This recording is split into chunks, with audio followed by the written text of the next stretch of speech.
survivalist on The Richard Syrett Show.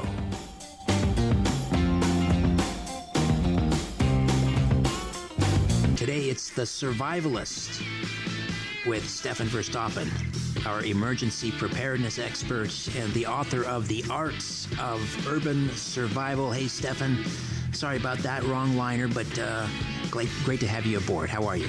I'm really disappointed because I didn't hear my bumper music. I know. We got that one kind of confused. That's for tomorrow's. Anyway, it's so timely having you on right now. We see what's going on in the Netherlands with the farmers in absolute revolt, and I say God bless them, because what the government is trying to do there is criminal. They tried to pull the same trick on the people of Sri Lanka. They've caused massive food shortages. That's all in the government. It's all in this ridiculous climate change hoax, and trying to introduce organic farming. It's simply not working.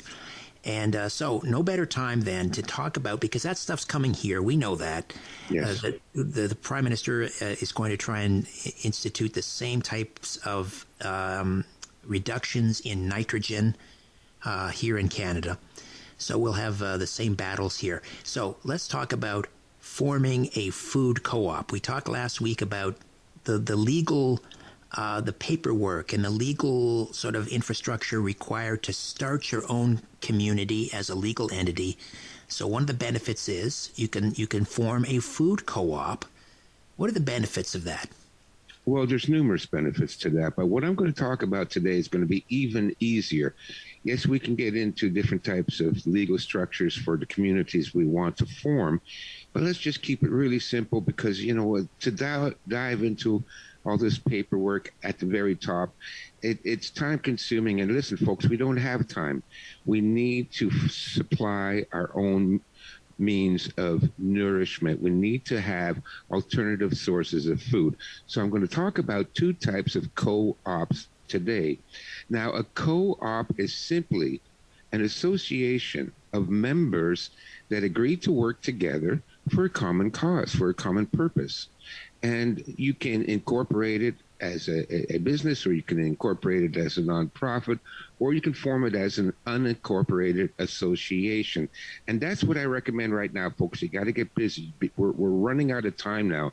They plan to starve us. We are facing a global famine, as we can see, like you just mentioned, with the farmers there in my country of ancestry, Holland.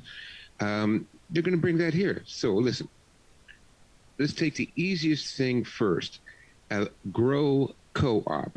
Now, a grow co-op is where you and a few families get together and you grow your own food. You don't need a farm. We're going to get the land donated to us. Now, here in the community, I've spoken a little bit about it where I am now in southwestern Ontario. We have a very good community going on here, and they have opened up 3 gardens. So what they have done is they've gotten permission from members within the community. Now, it's a little bit easier here because we're in rural farm country, and so there's a lot of farm land around us, and many of the members they don't actually operate perhaps a farm, but they have a house with 5 acres, and it's all farmland. So what we've done here is that we've gotten these people to donate use of their front yard, and then they formed a community, and everybody donates like 1 hour, 2 hours a week to tend this garden. So we've got 3 gardens. Each one is about 30 feet by 60 feet. So those are big gardens, right? And they donate their time to till the soil, to plant the seeds, to weed the garden, and to water the garden. And then at the end, when the harvest comes in, the produce is evenly divided between all the members of the growing co-op. So, folks, do something like this. We might still have time to get in a crop of potatoes before the end of the season. Anything is better than nothing right now because they plan to starve us out. So that's what a grow co-op is. Okay, a grow co-op. All right, we'll take a time out, Stefan. We'll come back and we'll continue to talk about the ins and outs and the details surrounding a grow co-op.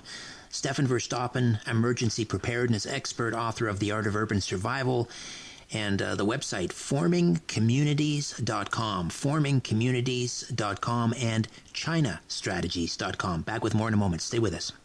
Back to the conversation on The Richard Syrett Show. News Talk, Saga 960 AM.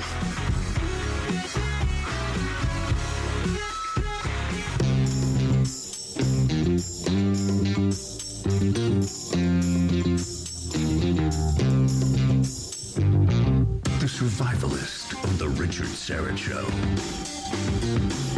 Oh, there you go. We got the right one, Stefan, this time.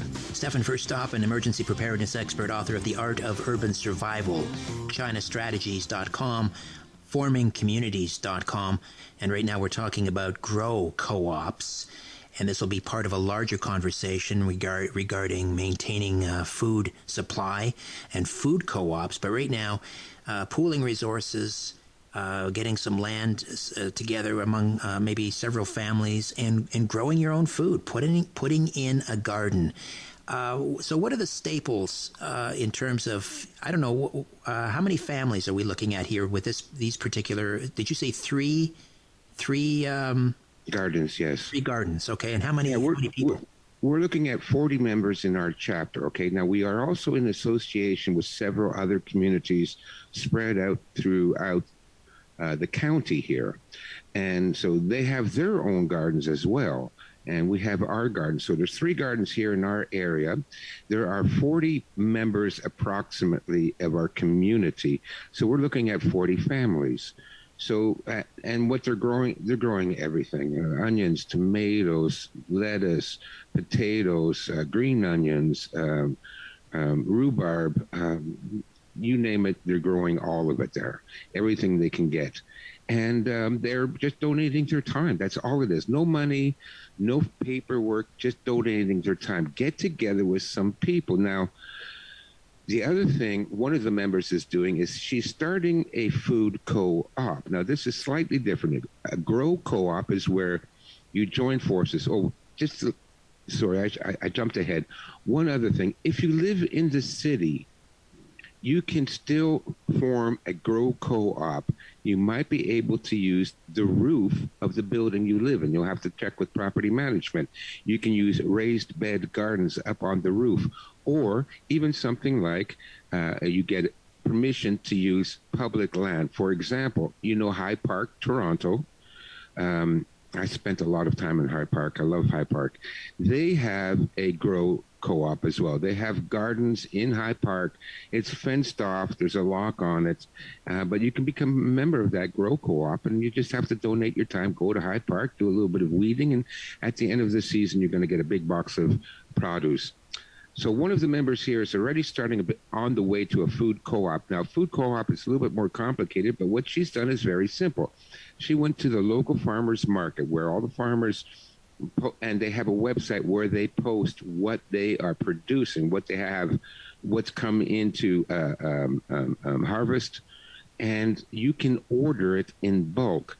So what she does then is she's creating or offering $50 boxes. So now you got 10 families. Each one's going to order $50 boxes, $500. Then you go to the food, the farmer's market, and the farmers will give you at a bulk discount $500 worth of produce, and then they put it in the different boxes, and everybody gets something slightly different, depends on what they ordered, because the farmers have their own website, and they will post on their website what they have in abundance this month. Potatoes or tomatoes or whatever it is, even fruits and honey and jams. People do their own preserves. They sell it at the farmer's market. So again, it's a way of getting food cheap in bulk. Now, this sounds maybe like you have to order it. They typically, take the orders on a Tuesday. No, I'm sorry. They take the orders on a Friday, Saturday, Sunday, Then on a Tuesday, they go down to the farmer's market, they pick up the order, and then they separate all the items into the boxes, and then they give the boxes to the members of the community that ordered the box. This might seem like a lot of trouble, but bear in mind, there is going to come a time within the next 6 months to a year where you cannot go to the grocery store. They won't be open, or they won't have anything in stock. Now, where are you going to get your food from? You can still get it from the local farmers. The local farmers are more happy to sell to a food co-op than they are to the big chain stores, because they have the whole problem of transportation and selling it to the big chain stores. And it's a lot of problem for them to set aside 200-300 pounds of vegetables every week for the food co-op.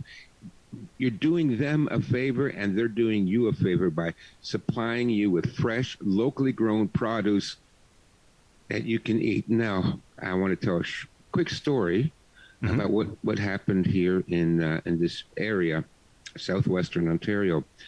One of the local churches, their parishioners, and again, I'm not a Christian, but I really support churches and Christian communities. Christians are good people, and the churches tend to do a lot of good in society, and they already are a community. So if you belong to a church already, talk to them about doing things like organizing a food co-op, organizing a grow-op. You have your community there. They're Christians. Talk to them. Get them to work together on these things. Now, what's really funny is this happened about 2 years ago, and you weren't allowed into Walmart without the face mask. Right. And then you weren't allowed to go certain places unless you could provide proof of being injected by a lethal poison as mandated by our prime minister.